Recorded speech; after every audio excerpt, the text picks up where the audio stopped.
जौनपुर के महाराजगंज थाना क्षेत्र के बरहो गांव में भाई साहब घराती और बराती के बीच में भाई साहब एक बैग इतनी ज़बरदस्त विवाद होता है, इतना ज़बरदस्त मारपीट होता है जिसमें भाई साहब एक युवक की जान चली जाती है। जब आप इस मार की वजह सुनेंगे भाई साहब ने तो आपको ये समझ में आएगा कि यार ये वजह थी, विवाद का कोई वजह थी। भाई साहब आप इस वजह को सुन के आप चौंक जाएंगे कि यार इतनी बड़ी बात के लिए मर्डर तक का मतलब कि नौबत आ गया। चलिए पूरी घटना विस्तार से बताते हैं कि आखिरकार कब और कैसे किस दिन को एक घटना जौनपुर में भाई साहब हो जाती है। भाई साहब इसके पहले अगर आप लोग हमारे YouTube चैनल पर नए हो, चैनल को सब्सक्राइब कर लीजिए ऐसी ही खबर देखने के लिए। 15 मई की शाम भाई साहब बरहोपुर गाँव में बारात आई थी। बारात में भाई साहब सब कुछ बहुत अच्छा चल रहा था। बाराती आए थे, उनका सेवा सत्कार बहुत ही अच्छा से हो रहा था, जिसमें से भाई साहब द्वार पूजा का कार्यक्रम भी बीत चुका था। उधर भाई साहब डीजे पे धूम धड़ाका चल रहा था और दोनों पक्ष के लोग पूरा मस्तियाँ कर रहे थे, शादी की खुशियाँ मना रहे थे। लेकिन भाई साहब उसी में अचानक ये खबर आती है कि कुछ लोगों में डीजे पे ही थोड़ा बहुत कहा सुनी हो गई थी। लेकिन वहाँ पर भाई साहब सब मैटर को कंट्रोल कर लेते हैं, कोई मैटर नहीं आता है। हाँ तक की बात की है कि जो लड़की के परिजन है उनके तक भी एक खबर नहीं पहुंच पाती है कि डीजे पे कुछ विवाद हुआ था। भाई साहब जो खास के लोग थे वही लोग उधर ही मैटर को मैनेज कर लेते हैं। उसके बाद भाई साहब जब द्वार पूजा खत्म हो जाता है तो लोग जयमाला की तैयारी करने का प्रयास करते हैं। इधर लड़की पक्ष के लोग सब लोग भाई साहब लड़की को निकालने के लिए घर में जाते हैं और जयमाल की तैयारी करते हैं। इधर भाई साहब अचानक बाहर में एक बैग जोर जोर से चिल्लाने की आवाज़ आती है और लड़की पक्ष के पिताजी भाई सी सब लोग घर से बाहर आते हैं कि अचानक हो क्या गया। सब कुछ तो संपन्न बढ़िया से हो चुका था, डीजे भी बंद हो चुका था। उसके बाद भाई साहब यहाँ पर लोग पहुँचते हैं और लड़की के परिजन वाले सब लोग वहाँ पहुँचते मैटर को कंट्रोल कर लिया जाता है। लेकिन भाई साहब इसी बीच में मैटर थोड़े से ही समय भाई साहब मैटर एक लड़के को बहुत बुरी तरीके से चोट लग जाती है। बाराती पक्ष का वो लड़का था, घराती पक्ष के कुछ लोग उसको जानबूझकर कुछ ऐसी जगह मार दिए कि भाई साहब उस लड़की की हालत सीरियस हो जाती है। उसके बाद भाई साहब तुरंत उसको आनन फानन में गाड़ी में भाई साहब भर के तुरंत हॉस्पिटल के लिए भेज दिया जाता है। लेकिन ये खबर लड़की पक्ष के लोगों को पूरा पता नहीं था, उनको सिर्फ यही मालूम था कि थोड़ा सा मैटर हुआ है और सब कुछ नॉर्मल है। और भाई साहब इधर जो है कि शादी की तैयारी चलने लगती है फिर से। लेकिन भाई साहब उसी बीच में कुछ लोग जो है कि पुलिस प्रशासन को फ़ोन भी कर देते हैं और पुलिस प्रशासन मौके पे पहुंच जाती है। और भाई साहब पुलिस प्रशासन वहां पर बैठकर शादी को करवाती है। लेकिन भाई साहब आप तो वजह भी जानना चाहिए ना कि आखिरकार विवाद हुआ क्यों। भाई साहब परिजनों ने बताया कि कूलर की हवा को लेकर विवाद हो गया।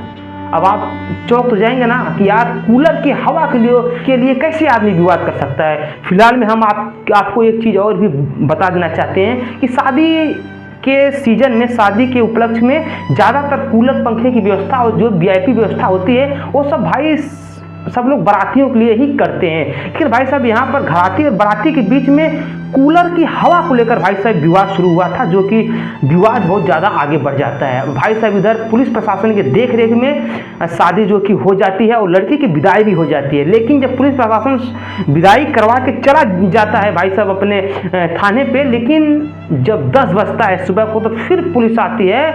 अब की बार जो पुलिस आई थी ये भाई साहब ऐसी खबर लेके आई थी, ऐसी दुखद सूचना लेके आई थी कि जिसको सुनने के बाद भाई साहब पूरा गांव मातम में बदल जाता है और डर का माहौल बन जाता है। भाई साहब वो जो लड़के को लोग रात में मारे थे उस लड़के का निधन हो जाता है। उसको कहीं ऐसी जगह चोट लग जाती है कि भाई साहब इलाज के वक्त उसका निधन हो जाता है। उसी सिलसिले में प्रशासन जो एक पूछताछ के लिए लड़की पक्ष के घर पे आए थे कि क्या आपको लगता है कि आपकी किसी से दुश्मनी थी, आपके शादी विवाह में कोई अवरोध डालना चाहता था। भाई साहब ये चीज़ बहुत ज़्यादा कॉमन हो चुकी है। अगर आप शादी विवाह कर रहे हैं तो आपके गाँव के लोग जो कि आपके दुश्मन है वो आपके इस खुशी के मौके पे भाई साहब वो हमेशा यही चाहेंगे कि आपका माहौल पूरा ख़राब हो जाए। लेकिन भाई साहब यहाँ पर भी वो यही चाह रहे थे कि माहौल पूरा ख़राब हो जाए। लेकिन भाई साहब लड़की के पिताजी बताए देखिए हम इस गांव में बराबर रहते नहीं हैं, हम लोग बाहर रहते हैं, लेकिन हम शादी के लिए आए थे तो यहाँ पर हमारा कोई किसी से पर्सनल मैटर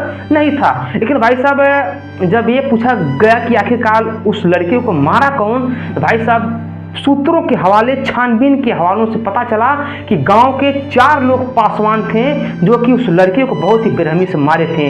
4 लोगों के ऊपर आरोप लगता है, लेकिन जब बढ़िया से छानबीन होता है उसमें से एक लड़का जो कि निर्दोष पाया जाता है, उसमें उसका कोई हक नहीं था, उसको लोग फंसाना चाहते थे।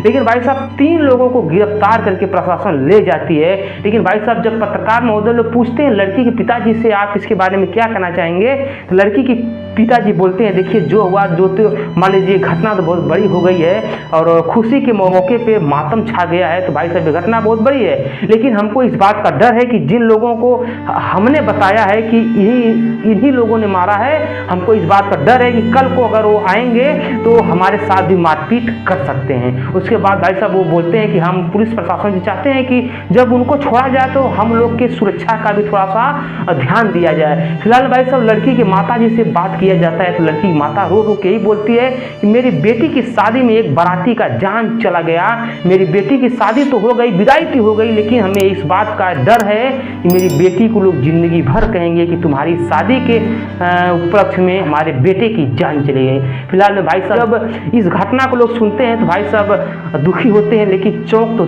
तब जाते हैं जब ये सुनते हैं कि कूलर की हवा को लेकर इतनी बड़ी घटना हो गई जौनपुर के महाराजगंज थाना क्षेत्र के बरहो गांव में। फिलहाल भाई साहब आप इस घटना को लेकर क्या कहना चाहेंगे, नीचे कमेंट कर दीजिए। हम मिलते हैं अगले दिन अगले खबर के साथ, तब तक के लिए नमस्कार, बाय, प्रणाम, हर हर महादेव, जय श्री राम।